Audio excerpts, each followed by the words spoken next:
কিরে মেনকা, আজকে দেখি তোর বাড়ি থেকে খুব সুন্দর সুন্দর রান্নার গন্ধ বেরোচ্ছে। তা বাড়িতে কি কোনো ওকেশন আছে নাকি?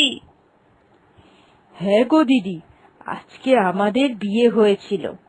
সেই উপলক্ষে ছেলেমেয়েরা বললো ঘরোয়া ভাবেই একটু ভালো মন্দ খাওয়া দাওয়ার আয়োজন করতে। তা তুমি যখন এসেছো, একটু বসেই যাও না, মিষ্টি মুখ করে যাও। আরে হ্যাঁ হ্যাঁ, ওসব হবেক্ষণ পরে। কিন্তু শোন না, তুই ওই গ্রামের শ্বশুর বাড়ি বাদলপুর নামে না? আসলে আমি তো গ্রামটার নাম বাদলপুরই শুনেছিলাম তোর মুখে। তুই জানিস ওখানে নাকি 80 বছরের একটা বুড়ির বিয়ে হচ্ছে। অনেক ধুমধাম করে বুড়ি নাকি বিয়ে করবে। আর শুধু তাই, এটা হলো বুড়ির দ্বিতীয় পক্ষের বিয়ে। বুড়ির দুটো ছেলে, এমনকি তাদের ছেলেপুলেও রয়েছে, মানে নাতি নাতনি। ভাবতো, এই বয়সেও বুড়ি নাকি বিয়ে করবে। কি বলছিস রে? 80 বছরের বুড়ির আবার বিয়ে? হ্যাঁ, আমার শ্বশুর বাড়ি তো ওইখানেই। আমার কর্তার চাকরির জন্য আমরা শহরে এসে রয়েছি, আর এখানেই বাড়ি ঘরদোর করে একবারে পার্মানেন্ট সেটেল হয়ে গেছি। কিন্তু তুই যখন বললি, তাহলে তো বিষয়টা একবার দেখতে যেতেই হচ্ছে। কালকে আমার কর্তার ছুটি আছে। না না, আমরা কালকেই যাব, বুঝলি। 80 বছরের বুড়ির বিয়ে, সে কোন মহান বুড়ি যে তার ভরা সংসারকে ফেলে রেখে বিয়ে করছে, সেটাও তো আমাকে নিজের চোখে দেখতে হবে। কি গো, তুমি শুনলে রমলা কি বলে গেল? তুমি যাবে তো কালকে? হ্যাঁ, তোমায় কি আমি ছেড়ে দিতে পারি নাকি? কালকে আমি যাবই।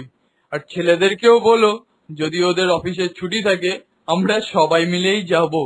বাবা, সমাজ কতটা এগিয়ে গেল, হ্যাঁ? 80 বছরের বুড়ির ভরা সংসার ফেলে তার নাকি এই বয়সে বিয়ে। বাবা। পরের দিন সকালে তারা সবাই মিলে দেখতে গেল কে সেই বুড়ি, যার এই বয়সেও এত ধুমধাম করে বিয়ে হচ্ছে। কিন্তু মৃণাল বাবু তো বিয়ের মণ্ডপে গিয়ে একেবারে হতবাক হয়ে গেলেন, কারণ সেখানে আর কেউ নয়, বরং তার মা বিয়ের পিঁড়িতে বসে আছে। তারপর সে বলল, এ কি, এ কি মা, তুমি তুমি এই বয়সে বিয়ে করছো? তোমার দুটো ছেলে রয়েছে, ছেলের সংসার রয়েছে, এমনকি এতগুলো নাতি নাতনি। এরম ভরা সংসার ফেলে তুমি এখন বিয়ে করছো? মাথা টাথা কি গেছে নাকি তোমার? কেন? আমার মাথা যেতে যাবে কিসের জন্য?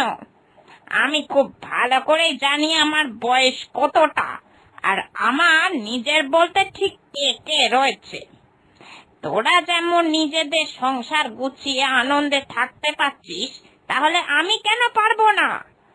80 বছর হয়ে গেছে বলেই কি আমার জীবন থেকে সমস্ত সকাল্লাদ শেষ হয়ে গেছে নাকি? আমারও জীবন যাপনের যথেষ্ট অধিকার রয়েছে। সেটা মানছি, কিন্তু একবার নিজের বয়সের দিকে তাকিয়েও তো দেখবেন।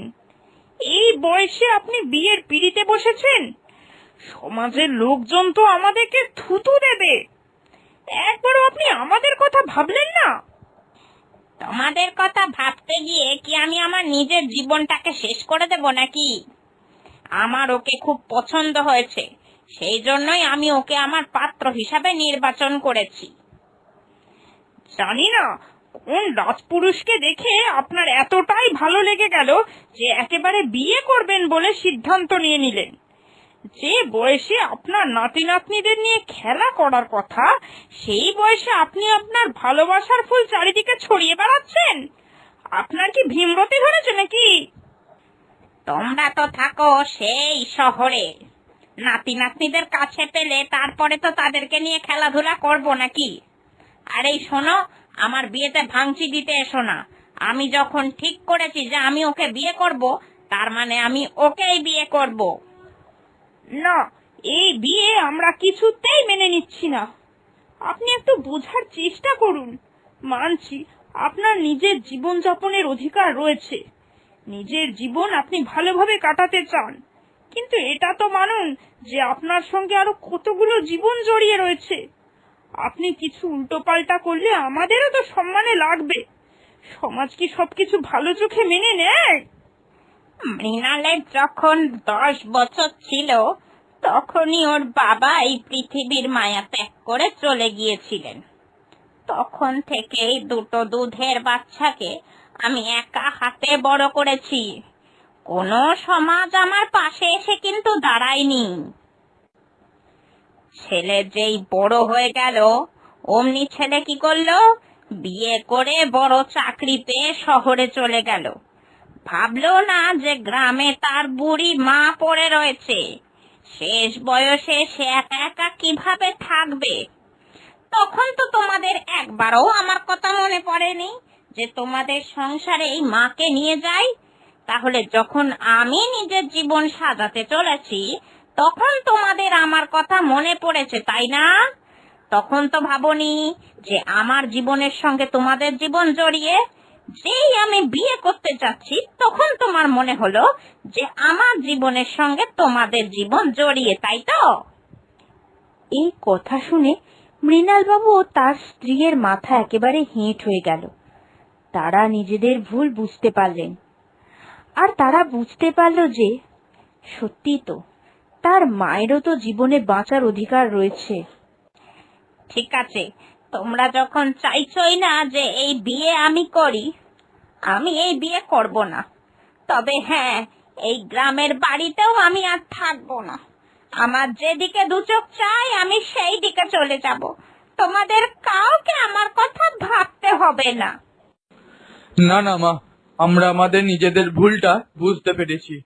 তোমার এই বিয়ে আমি নিজে থেকে দাঁড়িয়ে দেব, এবং এই বিয়েতে যা যা প্রয়োজন সবটাই আমি নিজে থেকে করব। আর তোমার এই বিয়ে মিটে যাওয়ার পর তুমি আর তোমার স্বামী এই গ্রামের বাড়িতে আর একদমই থাকবে না। তোমরা দুজনেই আমাদের বাড়িতে গিয়ে উঠবে শহরে। এরপর খুব ধুমধাম করে বিয়ে সম্পন্ন হলো। আর বিয়ের পর তারা সবাই একসঙ্গে এক বাড়িতেই থাকতে শুরু করলো।